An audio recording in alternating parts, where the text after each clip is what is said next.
Hey, we're live, pal. If you hear that music, you know what that means. It's the A-Side live chat on MMAfighting.com. I am, of course, Jose Youngs, your host. I hope everyone survived the last 12 hours, but we don't have to get into that. I'm sure everyone wants a distraction from what's happening in the world right now. So let's talk fist fighting, the next best thing to the political realm. But anyway, I am, of course, Jose. I already said that. Joining me is my partner in crime, Alex Savis. It's her day off, and she's still joining us. So shout out to Alex in Los Angeles. And, of course, Casey Leiden up to good in Englewood, I hope. Oh, God. Hey, how's that? I'm trying to be all Brian Ortega here. I'm not. Las Vegas? I don't know. Las Vegas. Tai Tuivasa.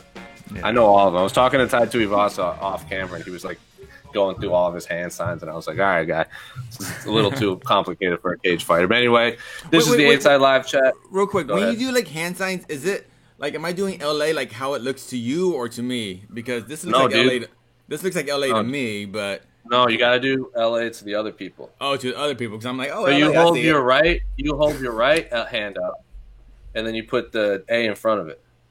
There you go. Oh, LA. Okay, because right now this looks. No, like... that just looks like a half a hangman game. You got to bring the A down. There you go. Nope. Right. There you go. Right there. Bang. LA. And then he throws up. And then he throws up some like crown thing, and then Tai Tuivasa throws up West Side for West Side of Australia, the bush, if you would. Anyway, I don't even know if that's the bush. I've heard Australian people say that enough times I feel like I could say it now. But anyway, this is the A-Side live chat. We're here. It's Wednesday. There's a lot going on in the world. Is there? I haven't noticed. Right. I'm sure. You, Casey Leiden, haven't noticed? No. I feel like I've seen you talking to all kinds of people on Twitter lately. All kinds of fighters, all kinds of journos, all kinds of bots. Yeah. I had a certain fighter call me a piece of shit the other day. That was fun. But were they a very blonde fighter? Maybe. Yeah. It happens. It happens. Good old piece of shit, Casey Leiden. What hoodie is that? No Moss. This is pre Reebok when the UFC used to license out their name to other companies. So this company No Moss, based out in New York, they made a lot of cool gear, and this is like the only. I think this is the only official UFC gear I have. You've worn that We Are All Fighters shirt many a time. Yeah, I guess so. Okay. Well, non-charity based. I don't know. Don't you have a Reebok? Don't you have a UFC Reebok bag for when you go train, because it's legit like an actual good gym bag? Yeah. The Reebok backpacks. Oh yeah. But as far as stuff I paid for, like I paid, like, you know what? Here's hard-earned money. Send it to me. Everything else kind of just fell in my lap. I was like, I took one shirt from Fight Island. They were giving out Hispanic Heritage Month shirts. I took one for my mom. Yeah. You know, when Diego Sanchez was like, being Mexican means corazon. I was like, no, it doesn't. That doesn't mean anything. That just no. It was like, all right. The first fight of the whole thing, they had like 3 non-Spanish speaking Mexicans, and after that, they did an excellent job. Brian Ortega, Trace Cortez, the whole lot. Anyway, Alex, how's your part of Los Angeles? Because LA is so big. Yeah, no, good over here. Been quiet. Headed to Chicago tonight on the red eye. See some family. So I'm excited. Get some soup. Gotta get that soup. See soup. Anyway, you got everyone in the comment section tell us their favorite soups. But for now, you can ask your questions on Twitter, the website, the YouTube comments. Casey's monitoring that. You can tweet at me if you want to complain about anything. Please don't complain at me. Also, actually, no, I'll save it for the end. So, Casey, what's our first question? Favorite soup? I don't consider. Do you consider chowder soup? Sure. Or do you consider it chowder? Is chowder its own category? That's what I'm asking. I think soup is all encompassing. Like a soupy substance. I like menudo. That's my favorite. Menudo or New England clam chowder. I meant a matzo ball soup. You strike me as a lentil soup kind of guy, Casey. I can dig lentil. I can dig lentil. What? Basic. Got him. Hey, Alex, it's like, come on. We're on the same team here. Jeez. This soup talk got aggressive fast. Yeah, I know. Anyway. Let me see what we got. Oh, we got some beef barley. Beef barley? Beef barely. barely any beef. Barely any beef. Scott Brown. All right, first question. Let's go straight to the YouTube comments from longtime commenter, Mr. Joseph Boza. Oh, too big. From Joseph Boza, Cynthia Calvillo told Mike Heck that Lauren Murphy took an easy paycheck at UFC 254. Is Cynthia taking an easy paycheck at UFC 255 versus, I think it's Catlin. I think she spelled Catlin Chookagian's name wrong. But yes, go check out the interview with Mike Heck on What the Heck with Cynthia Calvillo. I don't want to spoil it all for you. It's a pretty awesome interview. But yes, to paraphrase what she said, Cynthia said that Lauren took an easy paycheck at UFC 254. She was obviously, Lauren and Cynthia were supposed to fight. Cynthia fell out because she caught COVID. Lauren stayed on, fought a newcomer who was should probably be a strawweight, picked up the win, and is just then went hard in the paint on the media and the rankings and the title fights and everything, and used her platform pretty well. So, Alex, did Lauren take an easy paycheck, and is Cynthia taking an easy paycheck in return against Catlin Chookagian? No, I don't think Lauren took an easy paycheck. I think she was in a tough situation, and we all know in the UFC, he who hesitates is lost. So yeah, Cynthia said all she had to do was wait a week, but there are no promises. Nothing is a given. So if hypothetically she was like, okay, I'll wait for you for a week, and then she still tests positive again, or something else happens, like you have to just look out for yourself. And in that case, Lauren Murphy was doing the best thing for her and her camp, and that was to get paid. And it's not her fault that the only matchup available was UFC newcomer. That's not her fault. She did what she had to do, and everybody would have done the exact same thing in her position, in my opinion. But no, I don't think Cynthia is taking an easy paycheck at UFC 255. I think that's going to be a fun fight. It's a tough fight. I don't particularly understand any of these taking an easy paycheck fight because, like you said, dangerous fight, super dangerous fight for Lauren Murphy on Fight Island, sitting her opponent does have like legitimate. She's not just a newcomer that just picked up MMA for fun. Like, she has a legitimate wrestling and martial art background.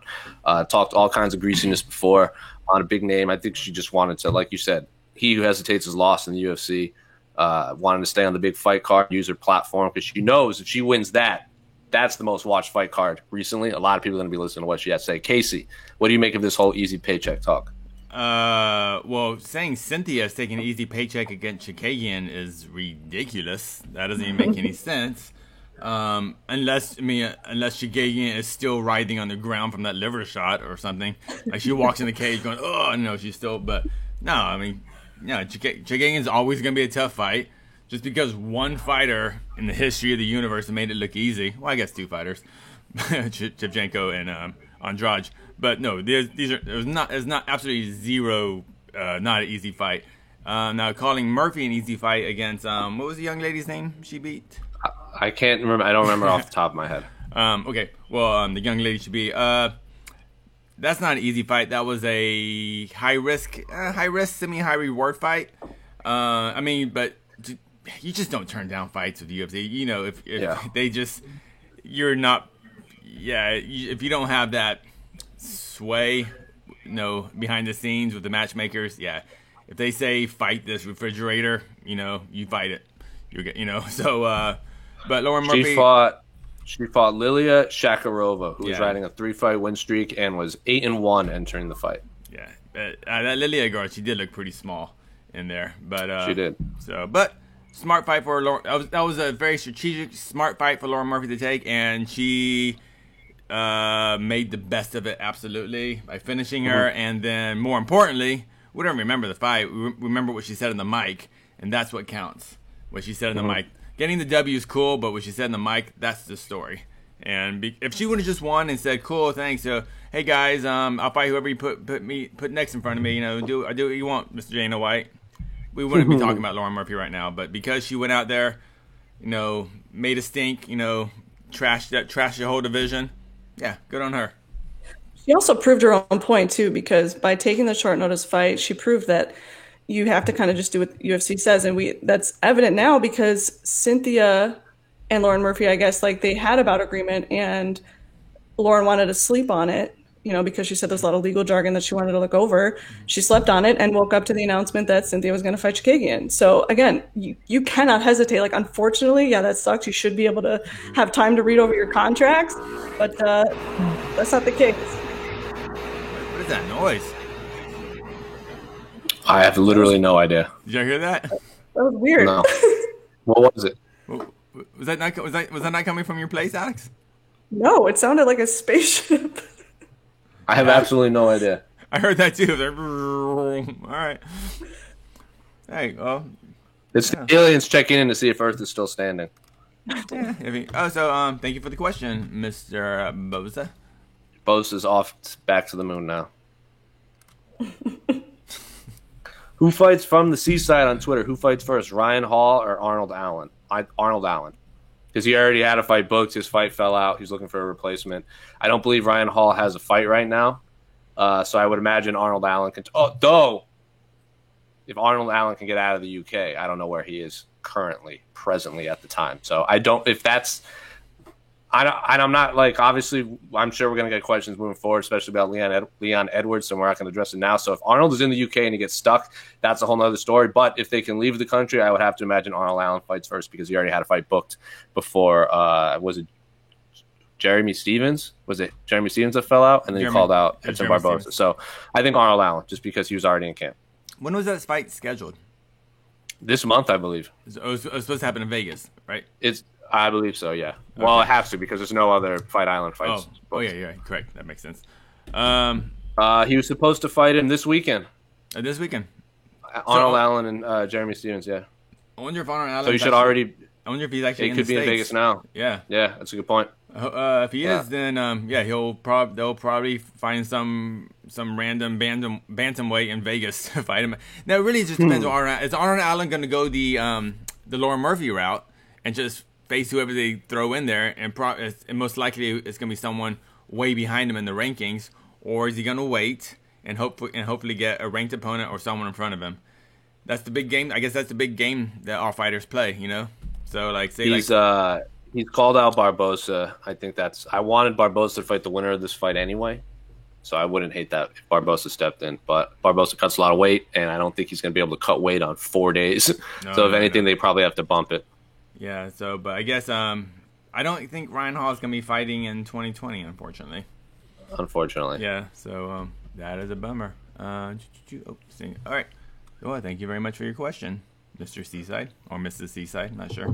All right, here we go. That's the question we're looking for. All right, from Tanguan, if Leon Edwards gets stuck in the UK due to the lockdown, what will happen to Leon Hamzat? Well, they probably have to find a new opponent for Hamzat, and I would imagine... Well, if it's enough time, it'd probably be welterweight. If it's not enough time, Hamza will probably have to fight a middleweight again. Who knows who will fight? But either one of you guys, can you think of a name if this fight falls apart, who we should fight? Somebody else was calling him out recently. Who was it? Hamza. Everyone. Magny. Mike Perry. Neil Magny. Perry, yeah. Magny, Weidman. Darren Till said he'd fight him on quick turnaround. A bunch of fighters. Weidman. It should be Magny. Yeah, Magny makes the most sense. Now, is the UFC going to do that? Is that too high risk for the UFC? Do they think that's a bad fight for Hamzat? Because obviously, 100%. The UFC is very promoting Hamzat right now. But I want to know, once the UK locks their country down because of COVID, do they pull Leon Edwards out of the rankings again?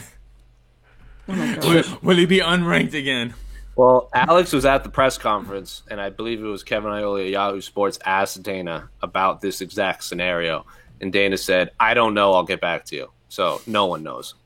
They've been able to work in the past about pulling people out of the countries even in lockdowns due to like work or whatever. Sports people get to have certain exemptions. And I don't know if the UFC would do that for Leon Edwards, but I think they would do that for Hamzat.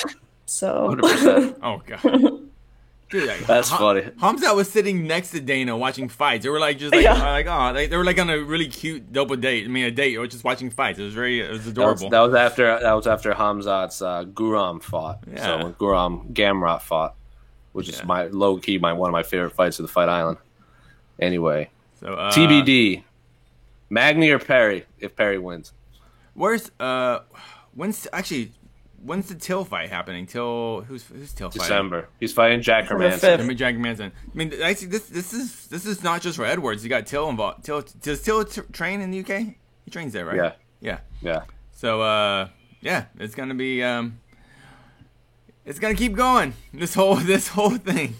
It's just who knows? It really depends on government restrictions and what levers are pulled behind the scenes. But yeah, yay. We might have Leon Edwards fight in Cage Warriors next. Who knows? Oh, I wish. Might get one of those again. We good with this one? Yep. Because we don't know. Yeah, we don't know. What we got here? Let me look on our Zoom. Let me look on our YouTube real quick.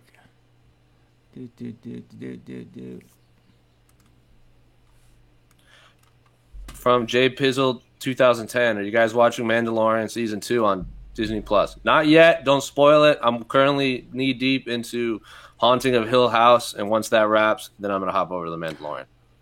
Oh, you never seen Haunting in Hill House? Oh, you're watching No, it now? dude.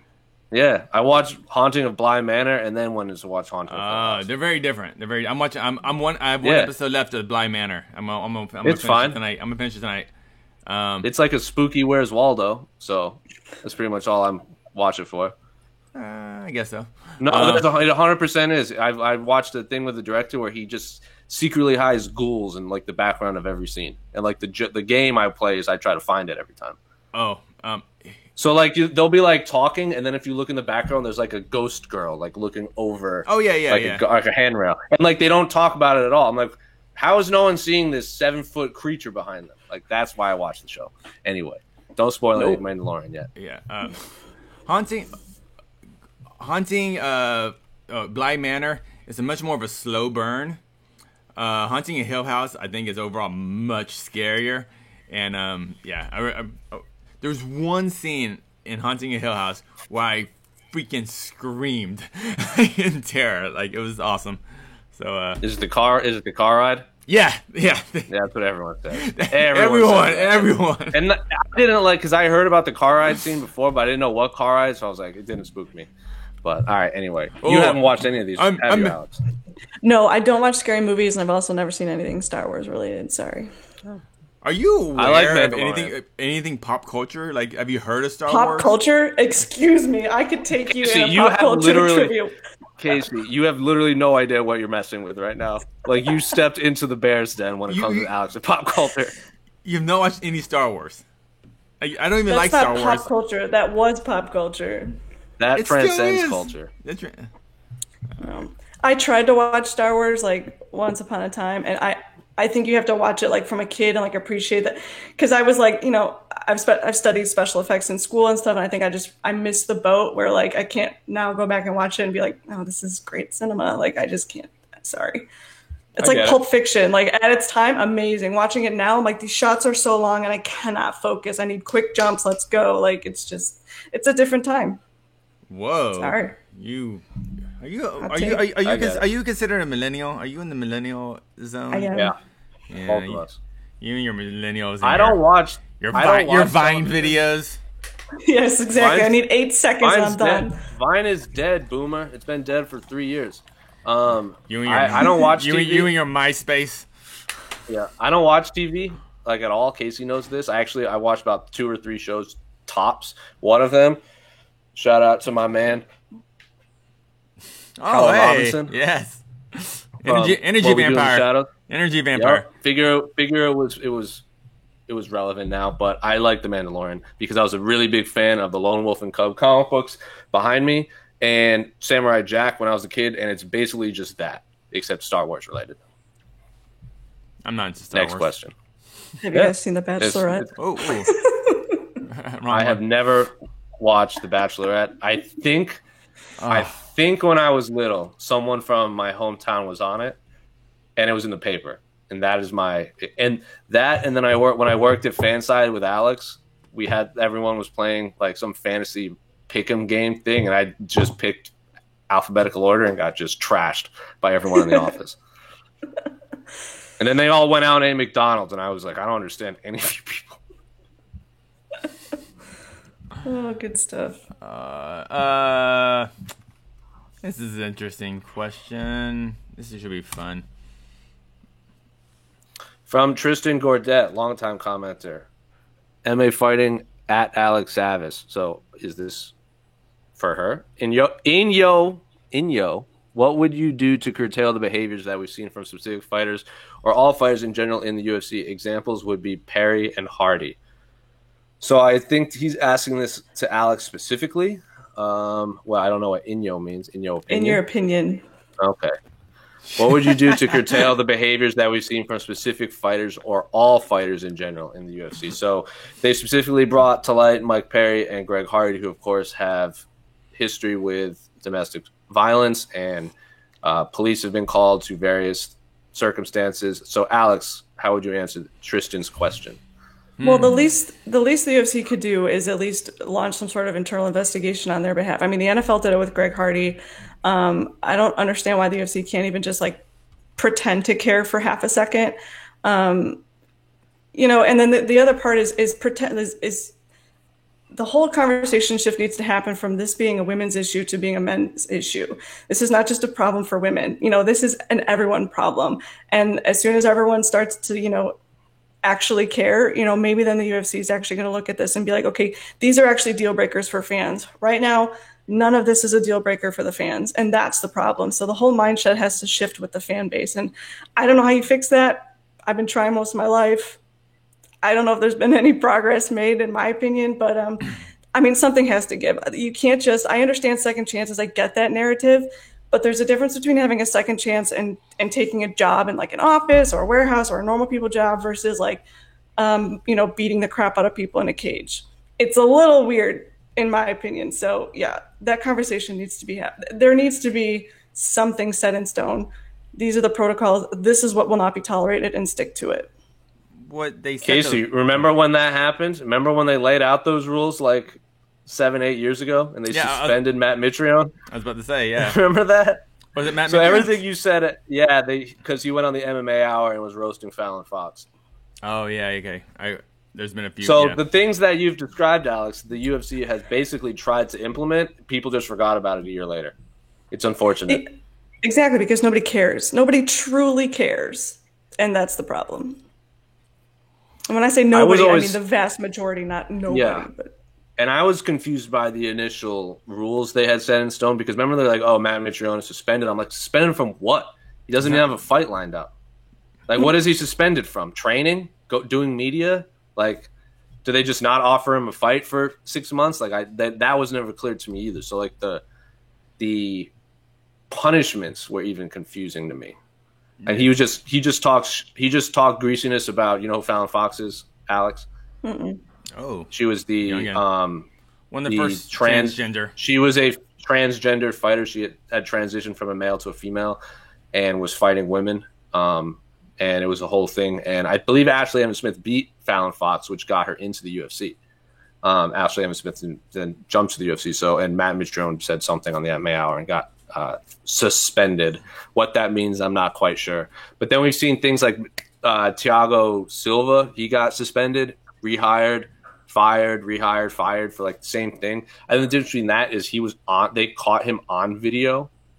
Like, there was video of him like threatening to do a lot of things. So that was the final straw. But then they fired people for a lot less than Mike Perry and Greg Hardy, or suspended, or all that stuff. Will Chope. Yeah. Jason High was it Jason High? He was on he just shoved the ref. It wasn't like he assaulted him. He was just like, get out of my face, bro. Dude, Stipe shoved the ref. And like it was just whatever in that one. It's just the answer is whatever the UFC do something. Yeah. the UFC is going to say something, and then if they're going to follow through with it, yeah. If it's up the fans, they're still going to watch, and I don't know the answer. I guess my real issue is if you want to give guys, if your business practice is like, hey, these guys fight, I don't care what they do outside the cage. They can be criminals, they can do this, they can do that. As long as they show up, make weight, pass their drug test, fight, that's our standard. If that's it, then say that. Mm-hmm. Then just stick by that. It's like, okay. But then they have pulled and released fighters for past, like Will Chope as an example, because they found out he had a domestic violence issue in the past, which was completely resolved and settled. Even his wife was like, or ex-wife, I think, was like, no, we're good. We moved past that. So he got dishonorably discharged from the military for that, right? Yeah, and the whole thing was that he actually got into MMA to fix those violent, tendencies he had. Mm-hmm. But that's another story. But they've gone both ways on it. So I just want to just if you're just gonna let anyone fight, as long as people watch and they pass their drug test and make weight, if that's your policy, then okay, cool, we know that. But they're just kind of all over the place. So I don't know. I don't like it. It's all about star power. I mean, Greg Hardy draws a lot of eyes. Mike Perry does too. Conor McGregor does too, regardless of what the allegations they're facing. Yeah, some guy in the prelims gets busted, with a domestic violence charge. We're probably never going to hear from him again. Yeah. But that's the reality. That guy doesn't put butts in seats. So. Yep. Thank you very much for your question. I like this question. From hardcore casual UFC fan, I believe on Twitter, I believe Michael Johnson could be lightweight champion in an alternate universe. Which fighter do you see as champ in a different timeline? So Michael Johnson's career is weird, where he has wins over Dustin Poirier, knocked out Dustin Poirier, not just win. Knocked him dead. Yeah, at knocked him dead in Hidalgo, Texas. At lightweight too, right? It was at lightweight. At lightweight. It was Michael Johnson has wins over Tony Ferguson, Dustin Poirier, Edson Barbosa. But then he has losses to who is it? Who did he most recently lose to? The guy that just beat Bobby Green. Thiago Moises, right? Yeah. He has losses to. He's on a 3-fight losing streak to Thiago Moises, Stevie Ray, and Josh Emmett. For that, he had back-to-back decisions over the GOAT Artem Lobov and Andre Fili. Loses to Darren Elkins, Gaethje, Habib, KOs Poirier, loses to Nate Diaz, Beneil Dariush, and then had a 4-fight win streak over Lozon, Tebow, Gallard, and Barbosa. Also has wins over Tony Ferguson and Danny Castillo, and has losses to Jonathan Brookins, Paul Sass, Reza Madadi. So, very odd career. He's beaten some huge names, lost to huge names, has beaten some people that aren't as talented, and has lost people that aren't as talented. I get it. Not only that, a lot of his losses, he was winning before too. It wasn't like the Habib loss. Okay, he got Habib like everyone else got Habib. We're gonna get that's a given. But he was real close to beating Josh Emmett. He was real close to beating Gaethje. Not close, but he was in a very competitive fight against Gaethje until it wasn't. The Moises fight, he was dominated the first round until I think he got heel hooked at the first 30 seconds of the next round. Yeah, he got taken down. The Josh Emmett fight, he was on his way to winning. So I think it's just he looked real good against Nate Diaz early before Nate Diaz did what Nate Diaz does. You know what? How about this? If everything was just a 1-round fight, Michael Johnson would be the champ. How about that? And Shane Carwin would still be heavyweight champion. So there's my answer. Yeah, Shane Carwin. If every fight was a 1-round fight, Shane Carwin would be the best UFC heavyweight ever. Actually, man, if MMA was only 5 minutes, actually, I think Conor McGregor would actually be one of the probably be much more. You're not wrong. Yeah, you're not wrong. So who would be? Carlos Condit should probably have been a undisputed UFC welterweight champion, either against Robbie Lawler or that if he had finished GSP with that head kick. Both fights were pretty wild. There's a lot of good ones. A lot of big ones. Actually, it's kind of interesting if you have high-level fights, but it's only 5 minutes. That's it. Mm-hmm. and if no one gets finished, no one makes their money or something. I don't know. So they have to. I don't know. or they give the money to their favorite charity. So I don't want to give the money back to the promoters. But I'm just saying, like, how different the sport would be or fights would be if, like, 5 minutes just go crazy. I think Mousasi could have been a middleweight champion, but so could Jacare. I think either one could have been, because when Bisping was champ, that thing was basically up for grabs. When Bisping was champ, GSP came out of retirement just to fight Bisping. I love that move still. There's a lot. Middleweight is one that would probably fluctuate. It's like Gilbert Melendez for sure should have been UFC champion. That's a whole other conversation. That's depressing. So there's your Michael Johnson answer, sir. Valentina from Trumbo on the site. Assuming Val gets past Jennifer Maia, which super fight would you rather see? Valentina versus Weili or Valentina versus Nunes 3? Seems like Dan has no interest in Val versus Nunes 3. Alex, which one of these super fights between female champions would you rather see? Valentina versus strawweight champ Weili Zhang, which I assume would mean Weili goes up to flyweight, or Valentina versus Nunes 3 at bantamweight? I'd like to see both, but first I'd like to see Valentina versus Weili. Because it's the first matchup? Yeah. I mean, and I just think that, like, I think Weili is, like, way under the radar, you know, and I think, you know, this would be the ultimate place to put her, to get some real eyes on her and show some respect. The unfortunate thing with Weili is she had the greatest fight in the history of female martial arts, and then it went right into a pandemic.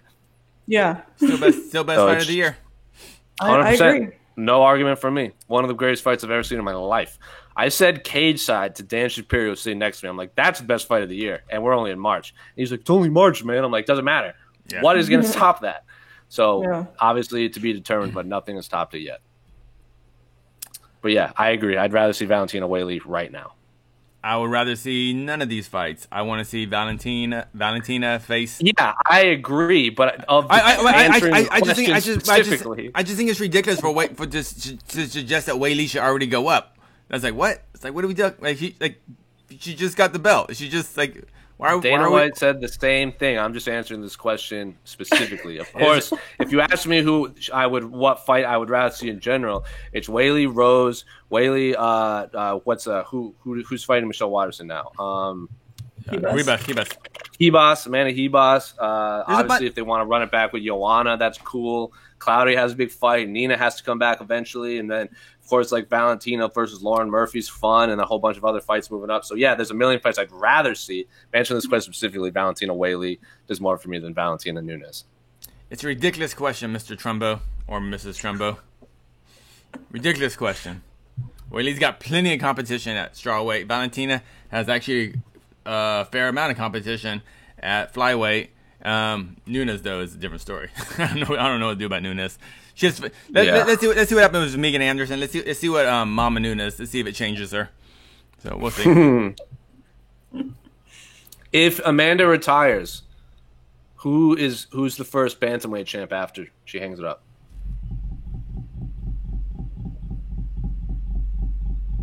Is that your fingers, Casey? Yep. Oh, okay. Tapping. I think it's Holly or Jermaine. I think that's the rematch to make. I think that's the fight to make. Holly Jermaine at 35. If Amanda retires, right. GDR Holly 5 rounds for the vacant bantamweight is the fight to make. That makes. I had Holly win the first one, even with the late shots at 45. And 45 isn't. Neither of them, I think, fight at their best at 45. I think both of them are 35ers. And that's the fight I want to see. So If and what happens with featherweight, Alex? If Amanda retires. R.I.P. Yeah, they all go to Bellator, and we get Megan Anderson versus Cyborg in Bellator. Yes, good. I want let all those ladies go to Bellator. That's how it works. You know the super fight I do want to see though, which we're not going to see. If Elimele can get past Velasquez, which is a very tough matchup she has in Bellator, I still want to see Valentina Ilima at one point in my life. Yeah. I don't know how long Alima's going to keep fighting to see what's her contract situation like. I'm not sure, but she's pretty happy in Bellator, but she might retire soon too. That's what I'm saying. Oh yeah. Like even if she does, like even if her contract does end for whatever reason, I can't imagine she's going to want to keep fighting long enough to even have that fight. Yeah. She has priorities. I'm over this shit. She has. Alex, have you heard Alima's story of when the pandemic hit? She was on her way to go get married in Jamaica and then got stranded in San Diego because the pandemic shut everything down. Oh my gosh. Yeah. Then they she also used her. I don't know if you've seen it, but Casey and Esther went to Hawaii to do like the behind the scenes thing for Bellator Hawaii, and they got married, right, Casey? They're not still engaged. I don't know. I think her man. I don't know if they got married or they're still engaged or whatever. She used their video to like, hey, look what I do. Wow. So Casey and Esther basically put together a highlight package for Alima to use in finding her fiance. On purpose. After college, I did shoot some wedding videos, so I am. I feel like every videographer I know in some way or another has had to do some sort of wedding scenario. I did do wedding videos. It's because there's good money in it. It's expensive. I don't doubt it. I'm a good bargain. Get some cool slow-mo shots, especially if the bride decides to take down the groomed or the dance. I was like, oh, I'll get proper coverage of it. It'd be great. Will Harris are scary to shoot. All right. Will Harris of Anatomy of a Fighter was posting photos of him. Like, you've all seen Anatomy of a Fighter. It's like pretty. It's a good documentary series. It's right up there with Embedded, and he was like posting videos of his old wedding videography days. So it's like this 6'7" black dude just with like a huge camera, like walking around. I don't know if any of you have met Will. He's a very tall man. He's a very large man. That guy's got some biceps. Yes, he does. He looks like a basketball player who only trains biceps. Yeah, he's like the Pat Wyman of videographers. So so he'll be curling and teaching me about the fall of Rome. Yeah, let's talk deadlifts. Let's talk deadlifts and the bubonic plague. Oh, guys, also subscribe question. Subscribe to the Fall of Rome. It's a great podcast series. Agreed. It makes me mad how well it's put together. Yeah, I know. I love it. I listen to it all the time. Izzy versus Jan. How do you guys see this fight going down, and who walks away with the belt? From Zaku Kokegi. Alex made a face, so I'm going to let her jump off into this. Yeah, do that face again. I'm always making faces. I don't know. I don't know. Listen, I really don't want to. I'm sorry. I don't want to see Israel Adesanya take the light heavyweight belt. From a personal standpoint, it's just going to get too friggin' annoying. Jan Blachowicz has already been a great champ. Like, posting such wholesome stuff with his mom and his dad drinking a beer with his dad to celebrate. I love that. Let the guy have a little bit longer in the spotlight. That's what I'm saying. That is. Oh, what you sound like you? It sounds like you saying he's going to lose. I'm not saying that. Because if we're a little longer in the spotlight, he's fighting Israel Adesanya. How are people saying Israel it now? Adesanya? Yeah. Israel Adesanya. I want to see Israel Adesanya rematch Robert Whittaker because Robert Whittaker looked awesome. But also on the flip side, the Hermanson Till fight, I would love to see Israel Adesanya fight him. That winner of that fight too. So I like Jan versus Israel as a fight, and I think it's cool that Izzy's moving up because I like these kind of champ fights. But Jan just won. We have the Glover Teixeira Thiago Santos fight this weekend, which should determine the number one contender. We got Yuri Prohaska. I agree, which we should. We have Yuri Prohaska versus Dom Reyes. That's slated for February. I know that's still a ways away, but if they want to put Jan Izzy on that same card and have like light heavyweights and middleweights all throw down on the same card, cool. Izzy's now saying if John Jones moves up to heavyweight and wins the championship belt, that Izzy will move up to heavyweight to fight John for a third belt. That's a little extreme, man. Like that, then you have, I mean, it's awesome. It's cool. It's like a cool moment for the sport. Is it? I think it is having a triple champ, an actual triple champ. But it wouldn't be great for the divisions, as Daniel Cormier said. At his media day, he goes, I get Izzy wanting to defend the title at middleweight because it's good for the division, but you're a prize fighter and you should go get paid a lot of money to fight if you're going to get kicked in the head. So I see both arguments, but there are fights in literally all three weight classes that I would want to see Izzy fight. I personally don't like the fight from because it stalls the divisions. I would say if Izzy fights Jan, he can, if he beats Jan, yes, he's a 2-belt champion, But basically, the next day you have to vacate your lighter belt. So let the 85 division carry on, and then you go. I like that. I like because then the division moves. Because what we're gonna do interim belts. Because I don't know. I just don't. But from a very short term planning, short term money. Yeah, it's a great fight for the UFC. It's a great fight for Jan. It's a great fight for Izzy in the very short term. But for the long term division and for the rest of the fighters, it sucks. Yeah, it's selfish. This sport is all about being selfish. There's no. Yeah. I'm sorry. I wouldn't do it that way if it were me. You would take less Looking money. out for my fellow fighters. Exactly. Teamwork. Look at you. Yeah, I don't live in an individualistic world. It's not about me. It's about us. It's us against the machine. You would. Are you raging against the machine? I'm raging all day. That's Dana White's favorite band. He loves Rage Against the Machine. Yeah, I know. It bothers me. Not sure what the machine is to him, but whatever. We'll figure that out. I'm going to ask him. That's an interesting question. So when you rage, who are you raging against? Who are you raging against, sir? Who exactly is oppressing you? Yeah. The media. Oh, yeah. The lying media. Oh, you think I'm a machine? That's so cute. It happens, man.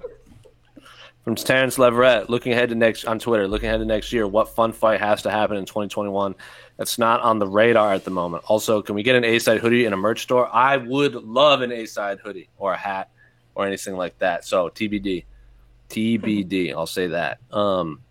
What fun fight off the top of your head that is not being discussed at the present moment? So you can't say Izzy Jan or anything like that. What fight do you want to? Are you hoping to see? I'll start with you, Casey. Ryan Hall versus Jeremy Stevens. I still want to see that fight so bad. Okay. But it hasn't been discussed at all. I mean, to me, Stipe John Jones. I mean, there seems to be no movement on that, but that seems to be the fight. Well, I think Francis is going to fight Stipe in March. Awesome. I love that fight even more. Mm-hmm. Alex, which fight do you want to see between fighters that isn't currently on the radar? I'd like to see, hopefully, if Tatiana Suarez comes back to fight for the belt. Ooh. I mean, I'm just trying to get through this year. I'm trying to think about 2021. I'm just overwhelmed. There's a 2021. What? Oh, there's more of this. What? I thought it just ends. Yeah. I would say I really want to see. I hadn't thought about it, but obviously you guys saw Conor do his little Twitter Q&A, or you can go on our Instagram and slide through all the slides. Conor said he was. I hear something in my headphones. Oh well. Conor said he's down to rematch Max at some point at 155. Ooh. I love that fight. I think that's an awesome fight. I hadn't really thought about that fight in a while until Conor tweeted it. Non-title fight too. It'd be fun. Yeah, I think that'd be a lot of fun. Wait, Cody eventually. Say what? Is Conor Poirier not happening? I'm so confused. Not officially signed yet. Okay, one of those things. All right. Yeah. Gotcha. Yeah. All right. Ortega Volkanovski obviously is an awesome fight. Zabit Yair Rodriguez. Eventually Usman's gonna have to fight Gilbert Burns unless Hamzat comes in and just dusts Leon Edwards. I can't imagine the UFC's not gonna be like, Hamzat, go fight Kamaru Usman tomorrow, because he would.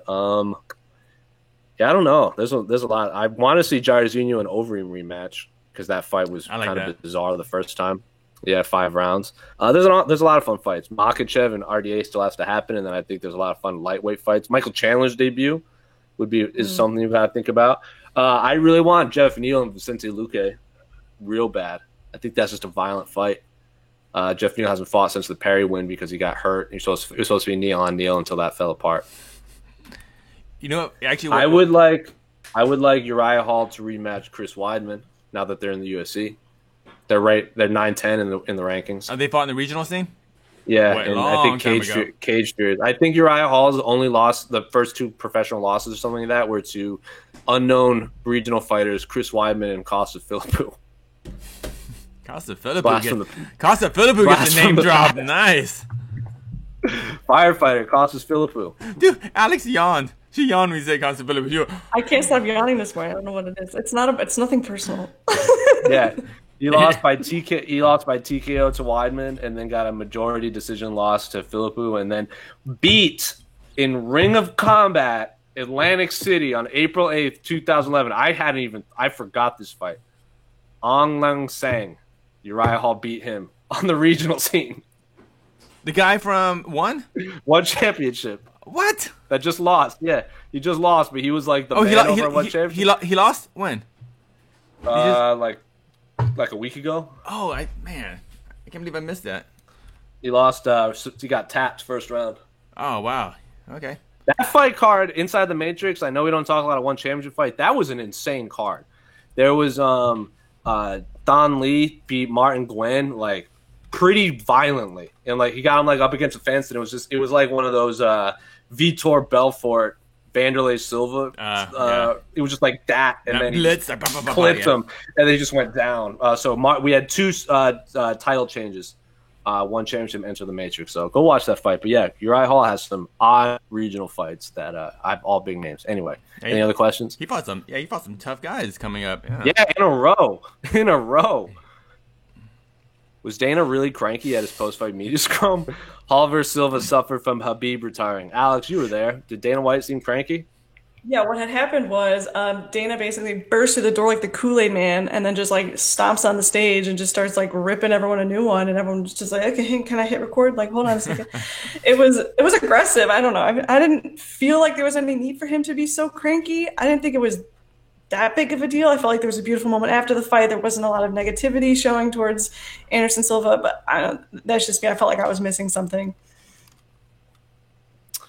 That's Dana. He does he'll burst through the door or he'll no show pretty much. He either bursts through the door in a fit of rage, he no shows, or he's just like he'll sit down and he'll just immediately just be like, wow, crazy night, crazy fucking night, guys. That's pretty much how one of the three ways he goes. He no showed a lot. I forced him to storm out when I asked him a very basic question. And then I guess that carried over to the Anderson Silva Uriah Hall fight. So yeah, he definitely seemed cranky. That's for sure. I think he was just upset Uriah Hall won, honestly.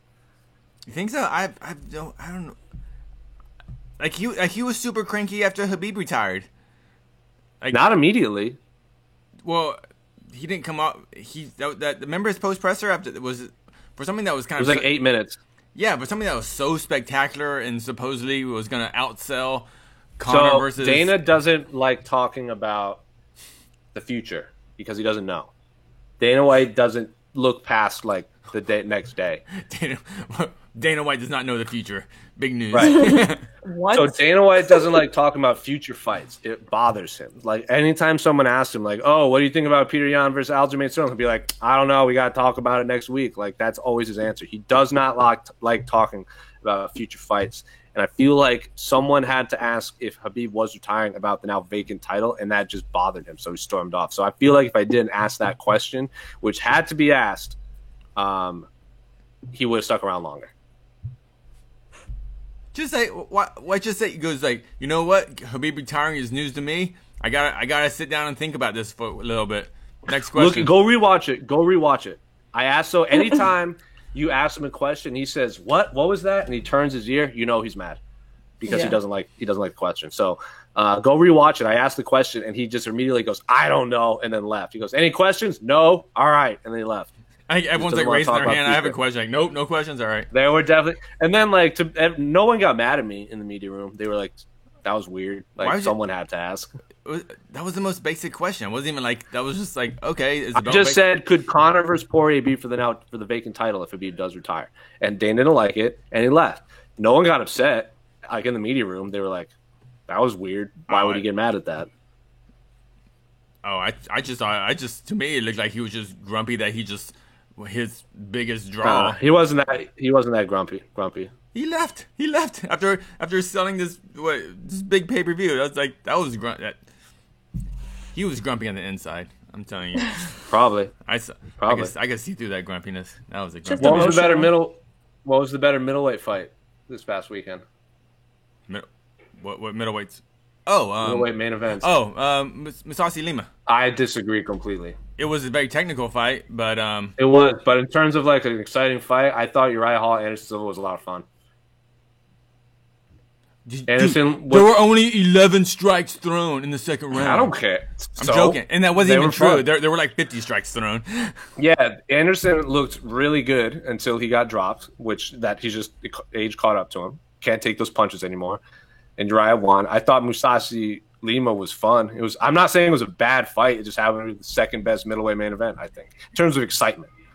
Oh well, if just going excitement, I can pull up street beefs and see some exciting fights. Yeah, dude, do it. Dude, I love Street Beefs. Have you watched Street Beefs? Is like the best fight league now. Like, have you been watching Street Beefs? No, dude. On YouTube?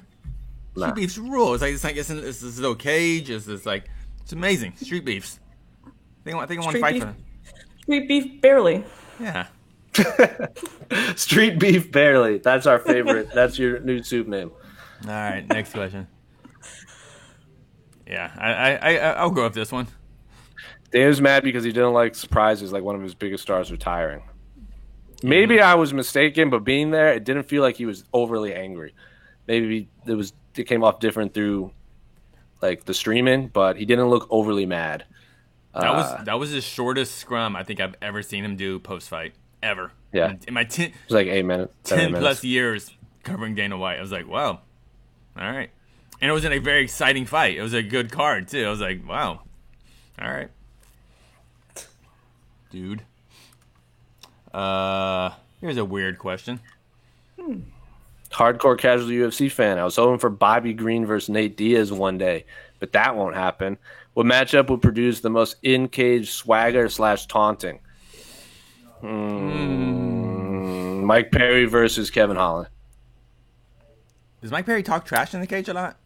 Yeah. He screams at like the top of his lungs, and he like flexes and like punches his abs. Isn't it a bummer? Like the UFC, like Kevin Holland wanted that fight. He was ready. Like they could have done Perry Holland. I think that fight would have been awesome. What weight class? They say Holland say he'll go to meet at 180. Sure, but why make a catch weight when you have a welterweight that's willing to fight a welterweight? Because Kevin Holland's awesome. It's gonna be a great fight. And sure, Tim Means versus Mike Perry is still an awesome fight. It's a fun scrap. Someone's going to sleep. All right. Well, I guess so. Sure. Well, when you say someone's going to sleep, we're gonna have a 3-round decision. That's pretty much a one rule. True. Yeah. That's true. Look, everyone loves Street Beefs. Look at everyone chiming in. Look at everyone. That's one person. Show us more. Oh, dang it. Got him. Damn it, Mark. Biggest swag. I don't know. Who is it? Sean Strickland and Whoops. Oh, my sound effect board's going crazy. Sean Strickland was talking a lot of greasiness in that fight against Jack Marshman. I don't think he was talking greasiness. I think that was like, let's fight, man. He wasn't talking shit about it. He wasn't talking shit. He was just saying, fall down, man. I want a bonus. Fall down, man. I want a bonus. But he was like saying it very loud. I think that'd be a fun fight. Okay. Big props to the UFC production crew because it sounded like they actually had a mic on Sean Strickland. It sounded so clear. It was wild. I was like, when I first heard it, I thought it was the announcers talking. Like it was the audio was so crisp on him. So yeah, more fighters need to talk more. Like, take advantage of this no crowd thing. Like I think they do. We just have conversations. Not as loud. Yeah, like I think to the point where I think he could hear himself. You know, it was like when you're yelling, you can actually hear yourself your voice bouncing off the walls. So I like that. I like this. I like this encouragement during a fight. Kevin Holland and Adesanya, that would be a good one. That would be a lot of trash talking in the fight, for sure.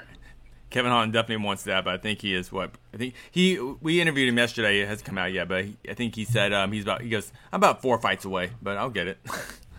Which I was like, yeah, I can see that. I was just being realistic. It's also, it went live. It's out as of 3 hours ago.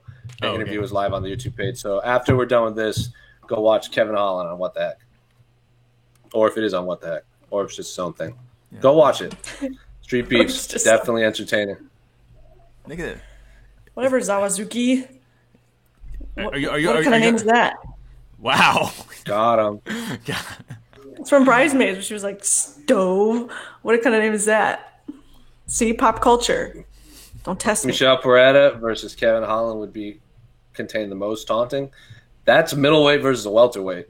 but sure. Holland's a welterweight. He just takes short notice fights at 85. No, he's not. Yeah, yes. He's a middleweight. No, he fights at 170. He just takes all these short notice fights at 85. Why did he say he would only fight Mike Perry at 180? That's as far as he'll go down. Short notice. Or maybe he's not going to 85 anymore. I mean, sorry, he's not going to welterweight anymore. I think he's literally not fought at welterweight once in the UFC. He fights at welterweight. He fought Santos, Phillips, Mearshart, DeChico, all those cats. Brandon Allen, Buckley. It's a lot of middleweights. Maybe I'm mistaken. Whatever. Darren, Whatever. I think Kevin Holland has fought welterweights that move up. Maybe he's a middleweight. Maybe all those. Maybe because everyone's late notice that he's fought in a lot of welterweights. Maybe that's the case. But like Mearshart, Phillips, Alessio DeChirico, Brendan Allen. Like his only losses are Thiago Santos and Brendan Allen, who are tough fights. Thiago Santos was super short notice, and he talked a lot of trash in that fight. Dude, that's what made him a star. That fight, Yeah, big mouth. He shouldn't have got his ass handed to him, and he turns out like he made it, worthwhile. And then his 2 losses. He has 3 losses on the regional scene. One of them, I don't know who it is, but it was 5 years ago, and his last name ends in AEV, so he probably just got beat up. And then Rafael Lovato and Curtis Millender were his only losses on the regional scene. As a win over Jeff Neal. Who's the big name? Who's a welterweight? A welterweight, yeah. I think he just fought out to welterweights. Maybe that's why I'm getting confused. He fought welterweight on the regional scene, but hasn't fought a welterweight since like 2017. Okay, see, I'm not. Who's the big name to watch on the Contender Series tonight? All right, I can't remember his name. But I interviewed him. I believe his name is Carlos Ulberg. I know his last name's Ulberg. I just can't remember his first name off the top of my head. Yeah, Carlos Ulberg Carlos, that's it. Is Israel Adesanya's one of Israel Adesanya's main training partners. I actually interviewed him and Blood Diamond before Izzy's fight because they wanted, as they said, verbal sparring because they had never really done interviews before and they were ungodly nervous before interviewing with me. They were like, "What questions you can ask?" Like they were like, "What should I say?" Like they were really nervous. They had never done interviews before, but they island to help the team prepare. It was obviously like Kai Car-France, Brad Riddell, Shane, and all that stuff, and then Izzy. And then Carlos and Blood Diamond were on weight, they said, just in case someone fell off. They were hoping for either Contender Series fight or if a light heavyweight, welterweight, or middleweight fell off one of the Fight Island cards, they were ready to step in. So they were on weight ready to go. So Carlos Ulberg, I think, is the main one to watch, just because he has. Also, Alex, I heard that Carlos Ulberg turned down the Bachelorette or Bachelor. He was going to be the main guy in Australia, but he turned it down to focus on his fighting career. No. Because they have an Australian. Wait, he was going to be the main guy, not just a contestant? Dude, you don't turn that I don't down. know. That's crazy. I don't know off top. That's buku bucks. Yeah, dude, you're the main guy in the Bachelor. You're automatic main card after that. Like, what are you talking about? That's bad career. That's bad career advice. You take now maybe a contestant, maybe I don't know, but being Carlos Ulberg, kickboxing star and nearly New Zealand's Bachelor, rejecting offers to become New Zealand's Bachelor. So there you go. I don't buy it. Unless it's not that popular there, I don't know. But like, even as a contestant, I mean, you don't go on the show looking for love necessarily. You go on for the Instagram followers because that's passive income for a while. Sure. That's why you do it. But yeah, so I guess Carlos Ulberg is the guy to watch. You're a nerd. Financial advice from Alex Savas. Financial reality TV advice. This is it. This is why they do it. This is why they have to question: are you here for the right reasons, or are you here for Instagram followers? Get that passive income. Hashtag ad. Yeah. I will advertise anything. So I guess Carlos Ulberg would be my answer. He's either 2-0 or 3-0 professionally, but he's 2-0, and he hasn't fought. He has a lot of kickboxing matches. Though. Yeah, he's like a kickboxer. He's had a ton of. He's like Izzy, where he's like been training MMA while he's had a kickboxing career. He's just waiting for the right moment. But Izzy said that Carlos Ulberg was his main sparring partner for the Paulo Costa fight because they're both just massive, muscular dudes. So there, Carlos Ulberg. Why are all the top 10 frightened of fighting Ryan Hall? Casey, why are all the top 10 frightened of fighting Ryan Hall? Well, see, the thing about the top 10, they like walking. They like having knees that bend a certain way or ankles that go a certain way. And when you fight Ryan Hall, your legs will be bent backwards. So they simply enjoy walking, and that is why they are afraid to fight Ryan Hall. I don't blame them. Ryan Hall is a vicious, vicious warrior, and if you get anywhere near him, he will just crumple your legs. So that is why they are scared, running scared from Ryan Hall. Watch out, everyone. Because I can see the YouTube comments. Someone's asking where the Carlos Ulberg interview is. It's on our YouTube channel. Go find it. Also, I believe Carlos. I looked it up because I want to give who he's fighting credit. Bruno Oliveira. He's 8-1 on a 3-fight win streak. His last win was over Jared Gordon, former Tough winner. So he's no joke either. So I think the main event of the Contender Series tonight is going to be bonkers. You watching? Yeah. I haven't watched. I don't think I've ever seen a Contender Series live. I've been to a few. They're fun to cover. They're fun to cover live. Yeah. Yeah, sure. One more question. I'm not gonna go that one. I saw it. Yeah. Where we at? Oh, we're over an hour, man. We're over time. We don't even have to do anything. So we're out. Or this is a wrap. Yeah, it's a wrap. So for Jose, this has been. Oh, we got it. Go ahead. Hold on. We got to get our cool, and now. This has been Jose Youngs with MMAfighting.com here for another Wednesday episode of the A-Side Live Chat. We'll be back next week. I don't know who it'll be. Happy birthday to A.K. Lee. I don't know how old he is, but it's his birthday today. So everyone go on his Twitter and besiege him with Happy Thanksgiving because he doesn't believe in American Thanksgiving because he's Canadian. Alex, anything you want to say before we sign off? No, I agree. Thanksgiving is a made-up holiday. There you go. Got him. Casey, anything you want to say? Oh, no, happy birthday to Candy Lee, the man of a scar, the Prince of Positivity, Chad Thunderwang, the bad boy. These are all real nicknames, people. Anyway, happy birthday, AK Lee. Go support your local bookstores. We'll see you next Wednesday. We're out. Go vote!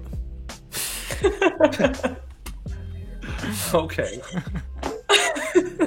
It's never too late.